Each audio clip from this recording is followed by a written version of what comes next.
Hi, good morning everybody. Teacher Laura here. I am going to do a new kind of series this year of videos on this channel, and it's all about reading. I don't know if I've really talked too much about it on this channel, but I love to read. And I was really inspired by another teacher on YouTube who is, I think her name is Megan. She's over at Too Cool for Middle School, and I stumbled upon her YouTube channel. She reviews every 10 books that she reads, and last year she read 100 books in a year. Isn't that impressive? And I want to do the same. Part of the reason is I found myself reading a ton last year. I was going through my books so quickly that I wasn't really processing them. I wasn't really reviewing them. I wasn't really thinking about them. I was just like flying through them. So one of my goals this year is to kind of put a little more thought after I read the books. Like, what did I actually think of this book? Would I recommend this book? So doing these little reviews is kind of part of that. So let me tell you about the first 10 books I've read. I feel like I should give a couple disclaimers before I dive in actually.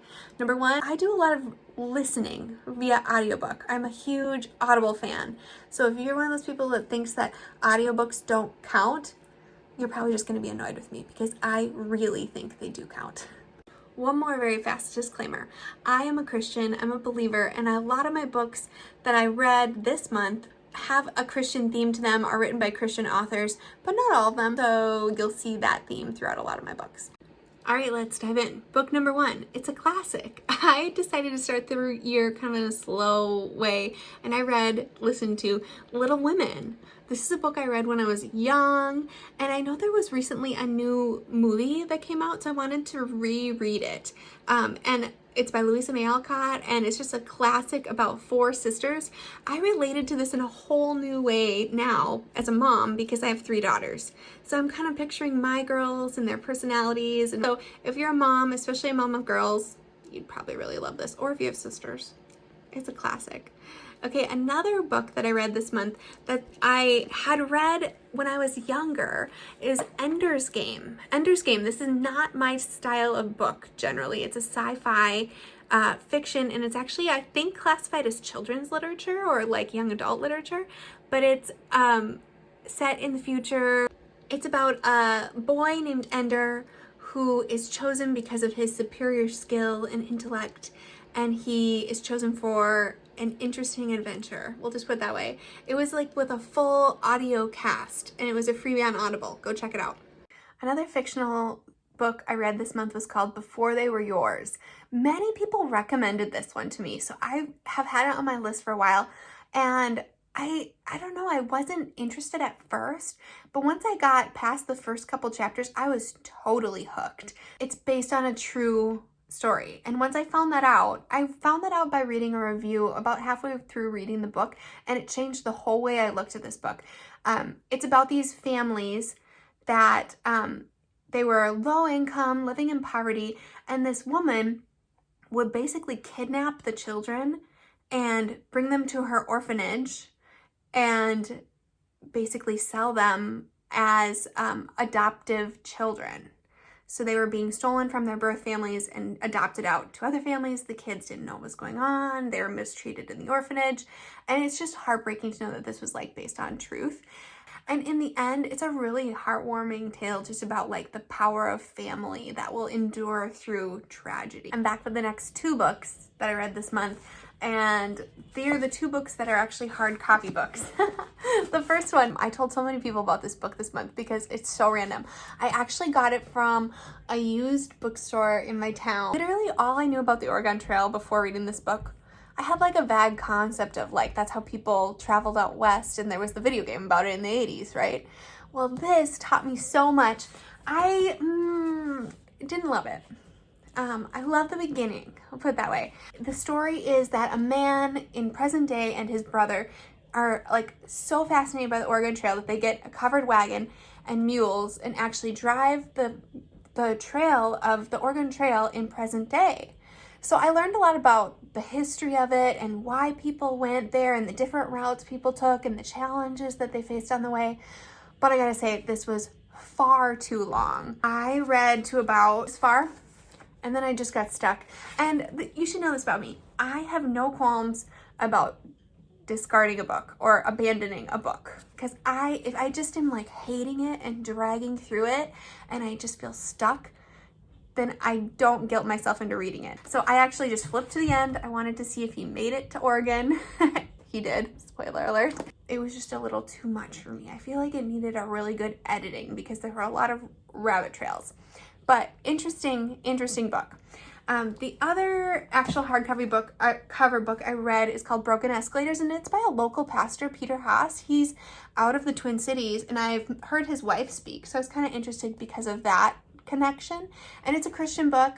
I found it in my church library, actually. We have this little like area in the back of the church, and it looked kind of interesting to me. I'm a sucker for a cool cover, and I just love how that looked. The point of the book was about promotion and leadership, and great leadership concepts. I love just how he wrote. He's funny. And at first I thought he was trying to be a little too funny, if I'm being honest, but I did like, in the end, I really like how it ended. It's just a good book. It got better as it went on. As compared to this one, which was best in the beginning, this one was best in the end. You know, I said earlier, I am not afraid to abandon a book if I can't stand it. And another one you'll see on my list this year, I am not afraid to reread a book that I love and count it as another book, because I love rereading books. This is a book I reread that I actually just read last year. So it's called Chasing Vines. It's by Beth Moore. Beth Moore is really known for her Bible studies, but this is not a Bible study necessarily. It's just a nonfiction story about her fascination with vines, grapes, planting, wine, soil through the pages of the Bible. Isn't that interesting? She got her interest peaked when she went on a trip to Tuscany and she saw the grapevines, and then she started realizing how many times in the Bible that God talks about you are the true vine and you are a planting of the Lord. And she just started studying it, and it's fascinating. And for me, if you're a gardener or if you like planting or growing things, it will speak to your heart. Oh my goodness. It's such a good book. I wish I could just tell you like all of the reasons I love it, but I really would love for you to just read it. I guess my little plug here is go ahead and reread some of your favorite books, because they'll speak to you in a new way maybe. Another book I got for free this month on Audible it was called The Man Who Knew the Way to the Moon. And it's a book about NASA during the Apollo missions.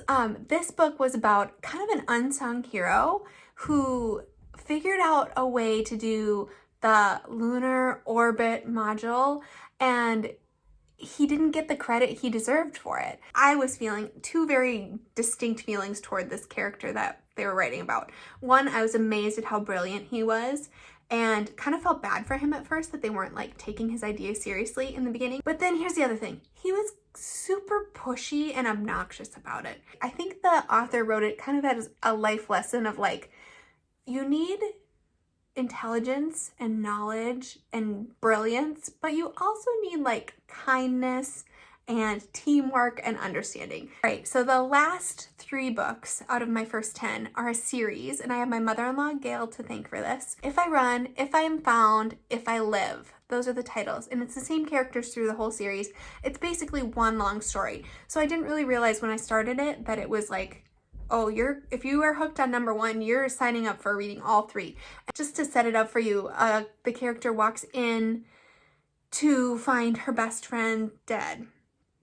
And then in her panic gets her footprints and fingerprints and whatever all over, basically framing her for the crime. So she runs, and she is brilliant in how she hides from them. And then you come to realize that it's a very big conspiracy and you're trying to figure out who actually did it. So it's really a fun, fast-paced book. I'd be listening to it and then I'd be like, oh my gosh, I can't believe that just happened. So those are my reviews for my first 10. I hope that they inspired you to read, maybe reread an old book or abandon a book you're stuck on. Thank you for listening, and I hope you enjoyed it. Talk to you later. Bye.